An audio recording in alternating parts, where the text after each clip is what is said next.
السلام علیکم ورحمۃ اللہ وبرکاتہ۔ آج کی ویڈیو کا ٹاپک یہ ہے کہ دجال کب آئے گا اور کیسے آئے گا اور کیا کیا کرے گا۔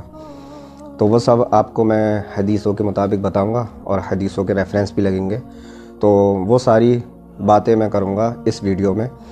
اور جو دجال کا آنے کا سسٹم ہے وہ اس لیے ہے کہ ہماری اوپر جو آزمائش ہے اللہ کی وہ ہو کر رہے گی، اور اللہ اپنے بندوں کو آزماتا ہے، جیسے کہ نبیوں کو آزمایا اللہ نے۔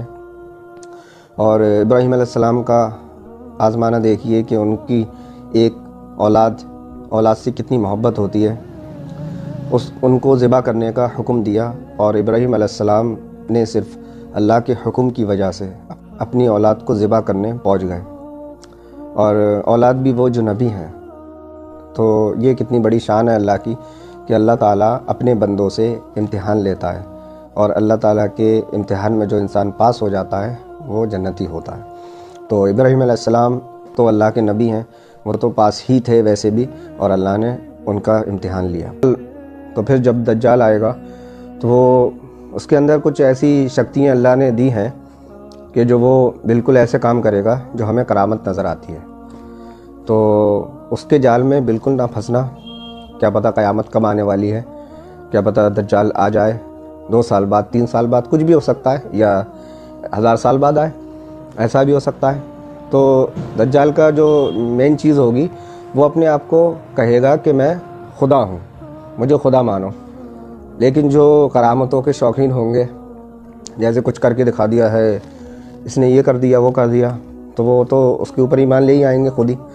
لیکن بہت سے لوگ ایسے ہوں گے جو اسے پہچان لیں گے، اور اس کی شکل ہی ایسی ہوگی جو پہچاننے لائق ہوگی کہ وہ دجال ہے، اور اس کی ایک آنکھ کاڑی ہوگی، ویسے کاڑا دجال اسی لیے کہا جاتا ہے، اور اس کے متھے پر لکھا ہوگا کافارا، جس سے پتہ چل جائے گا، جو ایمان والے لوگ ہوں گے وہ پہچان لیں گے اسے کہ یہ دجال ہے۔ جب وہ آئے گا تو سارے شہروں میں، ہر طرف پوری دنیا میں بوال مچائے گا وہ، اور اپنے آپ کو خدا کہلوائے گا، لوگوں کو کرامتیں دکھائے گا، سب کچھ کرے گا، سوائے مکہ اور مدینہ کے۔ مکہ اور مدینہ میں نہیں گھس پائے گا وہ، جو مکہ مدینہ ہے مین، اس کے اندر نہیں جا پائے گا، کیونکہ مکہ اور مدینہ کے چاروں طرف فرشتے ہوں گے، اور جو اسے بھگائیں گے وہاں سے۔ فرشتے 7 دروازے ہوں گے مکہ اور مدینہ کے، جہاں پر ہر دروازے پر ایک فرشتہ کھڑا ہوگا، اور وہ حفاظت کرے گا مکہ اور مدینہ کی۔ اور دوسری حدیث میں یہ آتا ہے کہ مطلب سارے مسلمان مکہ اور مدینہ میں ایمان بچانے کے لیے گھسیں گے، وہ مکہ اور مدینہ میں اپنا، اور ایسے گھسیں گے جیسے سانپ اپنے بل میں گھس جاتا ہے۔ تو یہ رسول اللہ صلی اللہ علیہ وسلم نے ایمان بچانے کے بارے میں مثال دی ہے ایسی نارمل، کہ ایمان بچائیں گے مسلمان سارے دجال سے۔ تو اللہ نے اسے ایسی شکتیاں دی ہیں جس کی وجہ سے وہ لوگوں کو بہکائے گا کہ مجھے خدا مان لو، دیکھو میں یہ کر کے دکھا رہا ہوں۔ لیکن جو پکی ایمان والے ہوں گے وہ اس کی باتوں میں نہیں آئیں گے، اور جو کرامتوں کے شوقین ہوں گے وہ آ جائیں گے۔ ہو سکتا ہے ایسا، جن کا ایمان بالکل پکا ہے وہ کبھی نہیں آئیں گے، کیوں؟ تو پھر یہی ایک عقیدہ ہونا چاہیے ایک مسلمان کا، اور وہ لوگ اس چنگل میں نہیں پھنس پائیں گے دجال کے۔ اب کچھ لوگوں کے سوال یہ بھی ہوں گے، مطلب دجال کو اللہ نے کیوں دی ایسی شکتیاں جو مسلمانوں کو بہکائے؟ تو وہ یہ مسئلہ ہے کہ وہ اللہ آزماتا ہے اپنے نیک بندوں کو، کہ دیکھیں گے، اللہ دیکھتا ہے کہ میرا نیک بندہ اس کی بات میں آئے گا نہیں آئے گا، لیکن جو پکے ایمان والے ہوں گے وہ اس کی باتوں میں بالکل بھی نہیں آئیں گے، اور وہ اسے دجال ہی کہیں گے جب تک کہ ان کی زندگی رہے گی۔ اور عیسیٰ علیہ السلام اور مہدی علیہ السلام آئیں گے، تو دجال کی ٹیم میں یہودی لوگ ہوں گے، وہ اس لیے ہوں گے کیونکہ یہودی مسیح مان لیں گے دجال کو، اور جو اصلی مسیح تھے یہودیوں کے، عیسیٰ علیہ السلام، ان کو ان لوگوں نے مسیحا نہیں مانا، اور ان کے اوپر ظلم کیا، تو اللہ نے انہیں ویسی کا ویسے ہی اٹھا لیا تھا۔ اب قیامت کے روز عیسیٰ علیہ السلام کا نزول ہوگا، امت میں آئیں گے، وہ نبی بن کر نہیں آئیں گے، وہ جب آئے دجال سے جنگ لڑیں گے عیسیٰ علیہ السلام۔ تو ماشاءاللہ سے جو کرسچن لوگ ہوں گے، عیسائی، وہ لوگ ایمان لے آئیں گے ان کے آنے کے بعد، اور سب کو بتائیں گے وہ کہ میں اللہ کا بندہ ہوں، اللہ کا بیٹا نہیں ہوں، عیسائیوں کو، تو وہ ایمان لے آئیں گے ان کے اوپر۔ لیکن ایک ٹیم بچے گی جو یہودیوں کی ہے، وہ مسلمانوں سے جنگ لڑیں گے دجال کے ساتھ مل کر۔ تو دجال کی جو جنگ ہوگی وہ عیسیٰ علیہ السلام سے ہوگی، اور قیامت سے پہلے انشاءاللہ، اور ہمیں بھروسہ ہے کیونکہ ہمیں قرآن کی آیتوں پر بھروسہ ہے، ایسا ضرور ہونا ہے، اور رسول اللہ صلی اللہ علیہ وسلم کی جو پیشن گوئی ہوتی ہے وہ بھی سچی ہوتی ہے، اور اس پہ بھی ہمیں بھروسہ ہے۔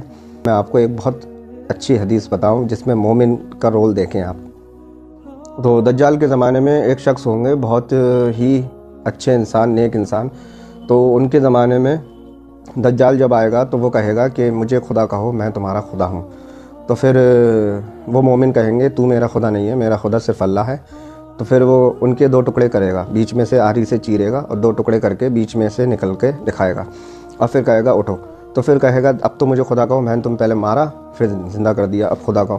تو وہ شخص کہیں گے نہیں تو خدا نہیں ہے، تو اب بھی خدا نہیں ہے۔ تو دجال کیا کرے گا، ان کو آگ میں ڈال دے گا۔ دجال نے جس چیز کو آگ بنایا ہوگا وہ پانی ہوگا، اور جسے پانی بنایا ہوگا وہ آگ ہوگی، اور وہ سیدھے جنت میں جائیں گے آگ میں ڈالنے کے بعد جب دجال ڈالے گا۔ اور وہ رسول اللہ صلی اللہ علیہ وسلم فرماتے ہیں کہ وہ بہت اچھے شہید ہوں گے۔ تو اللہ تعالی ہمیں بھی توفیق دے، کیا پتہ وہ کون شخص ہوں آنے والے وقت میں جب دجال آئے گا قیامت سے پہلے، وہ کون شخص ہوں اتنے نصیب بھر جو دجال کو دیکھ کر ہی اس کو خدا بھی نہیں مانیں گے اور اس کا انکار کریں گے بالکل، کیونکہ انہوں نے حدیثیں پڑھی تھیں رسول اللہ صلی اللہ علیہ وسلم کی، انہیں پتہ تھا کہ یہ حدیث میں ہے، ہمیں بھی پتہ ہے آج۔ تو وہ شخص پتہ نہیں اب وہ کون ہوں گے۔ اللہ تعالی ہمیں ایسے ہی لوگوں میں مرنے کے بعد اٹھائے، اور دجال کے فتنے سے اور دجال کے شر سے ہر وقت پناہ مانگا کریں، جو رسول اللہ صلی اللہ علیہ وسلم دعا کیا کرتے تھے۔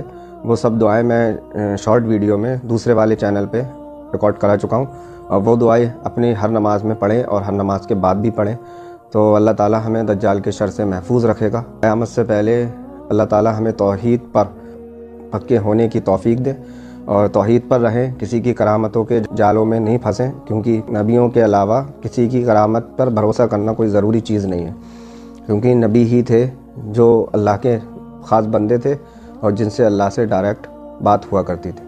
اس کے بعد اب کوئی نبی نہیں ہے جس سے اللہ کی بات ہو ڈائریکٹ۔ السلام علیکم ورحمۃ اللہ وبرکاتہ۔